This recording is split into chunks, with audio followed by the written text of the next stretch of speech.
dari tahun 40 Hijriah sampai tahun 1342 Hijriah, 1302 tahun, 13 abad perjalanan mulkan adhan, raja-raja menggigit ini. Silih berganti jatuh bangun kerajaan-kerajaan Islam mewarnai sejarah umat selama 13 abad. Namun dari sekian banyak kerajaan Islam itu 3 yang sangat menonjol. Kerajaan keluarga besar Umayyah, kerajaan keluarga besar Abbasiyah, dan kerajaan Kesultanan Utsmani Turki yang berakhir tahun 1342 Hijriah. Dan saudaraku rahimakumullah, jangan kita lupakan, selama 13 abad itu tidak selalu umat Islam memiliki khalifah yang adil. Kadang-kadang ada khalifah yang zalim. Itu realitas sejarah, Pak. Tidak boleh kita tutup mata. Dan itu juga menjadi perbedaan babak ketiga dengan babak kedua. Babak kedua semua khulafaur rasyidin itu adil, tapi di babak ketiga kadang-kadang ada yang zalim. Dan ketika ada yang zalim, bagaimana sikap umat? Tidak berontak, bersabar. Kenapa bersabar? Karena mereka memandang kezaliman khalifah itu sifatnya personal, pribadi, karakternya saja. Sementara umat merasa tentram, nyaman dan tenang, dinaungi oleh apa? Al-Quran dan Sunnah. Ya. Faham, Pak? Faham betapa pentingnya kita hidup di bawah naungan Al-Quran dan Sunnah, ya. Sehingga kalaupun yang memimpin orang yang zalim, kita masih tetap berjalan, Pak, sebagai sistem, sebagai masyarakat, ya. Tapi sayang, Allah punya rencana lain. Setelah berjalan sekian ribu tahun, Allah mentakdirkan harus ada masa berlalunya babak ketiga ini. Dan setelah itu datanglah babak keempat, kata Nabi, babak mulkan jabriyah, para penguasa yang memaksakan kehendak mereka. Jadi semenjak tahun 1342 Hijriah, yang merupakan sama dengan tahun 1924 Masehi, ya, belum ada 100 tahun yang lalu, umat Islam harus menyaksikan berakhirnya, ya, kepemimpinan orang-orang yang digelari khalifah, yang berarti sistem khilafah berakhir, ya. Ya.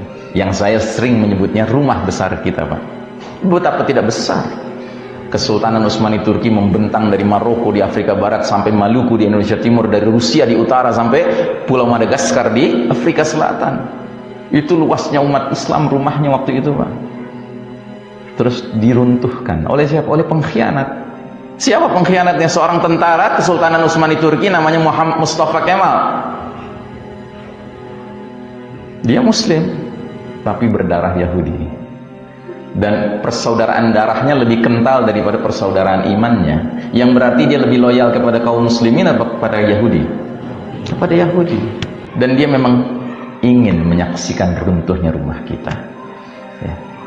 Kita nggak usah jelaskan bagaimana ceritanya dia bisa meruntuhkan, tapi akhirnya dia ini biang kerok masalah, Pak, si Mustafa Kemal ini. Dialah yang menyatakan bahwa kita umat Islam kalau mau maju nggak ada jalan lain, kita harus meniru bangsa-bangsa yang sudah maju lebih dahulu dari kita. Siapa maksud dia? Barat, Eropa kafir.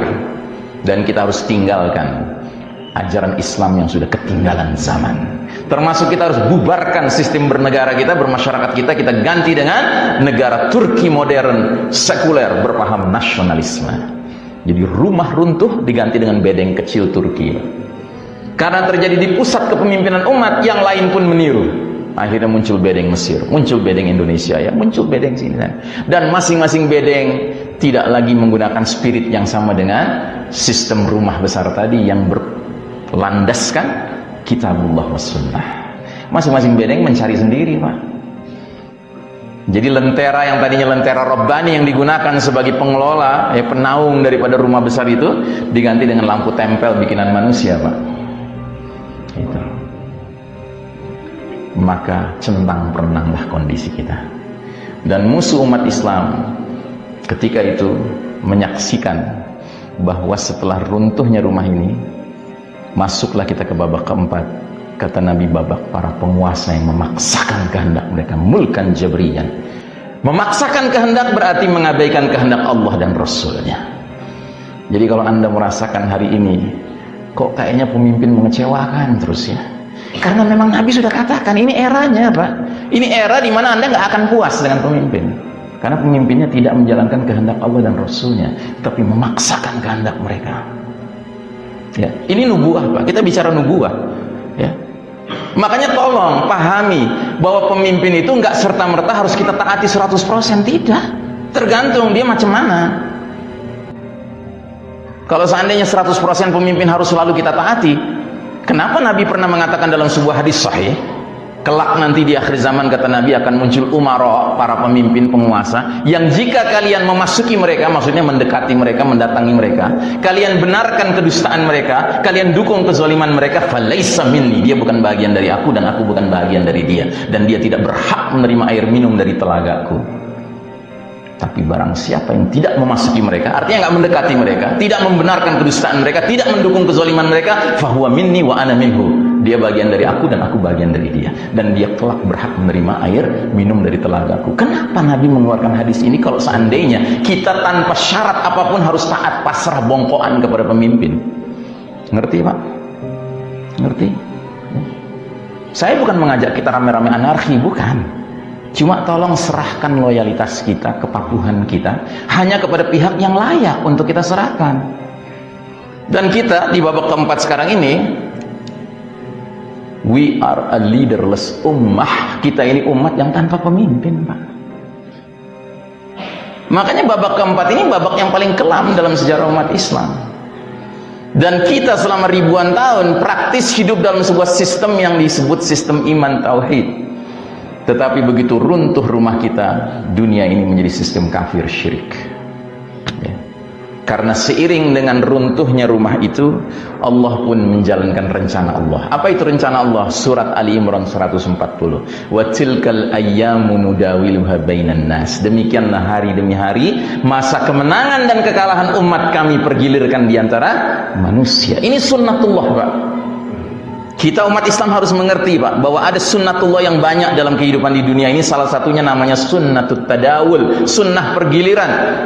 Jangan mentang-mentang kita ini kaum beriman lalu kita menuntut Allah memberikan kita kemenangan terus-menerus. Tidak begitu sifat dunia, Pak.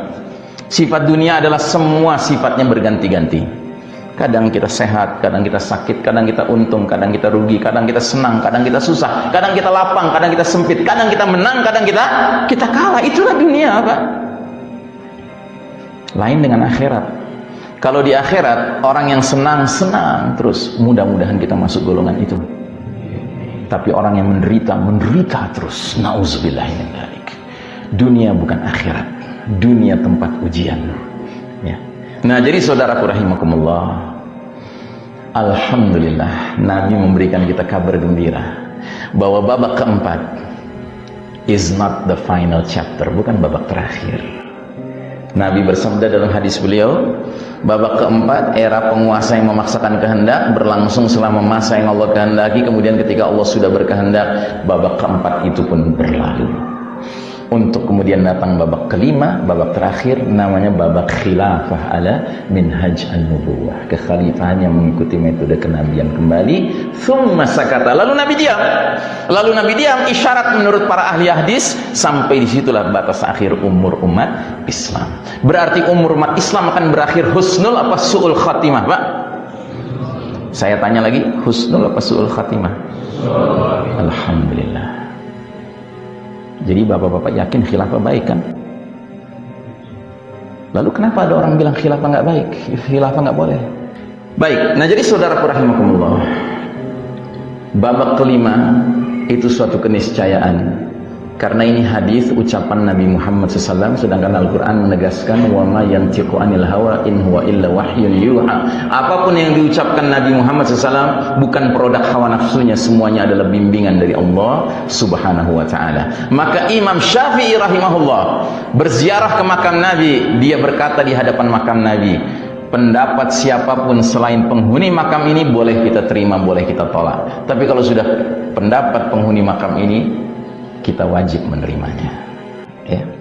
Nah, jadi saudaraku rahimakumullah, insyaallah pemimpin dari babak kelima itulah yang kita sedang bicarakan malam hari ini, Al-Mahdi. Ya. Dan tampaknya jadwal kemunculannya sudah tidak lama lagi. Nah, jadi saudaraku rahimakumullah, babak keempat ini adalah babak di mana semakin hari semakin kokoh tegak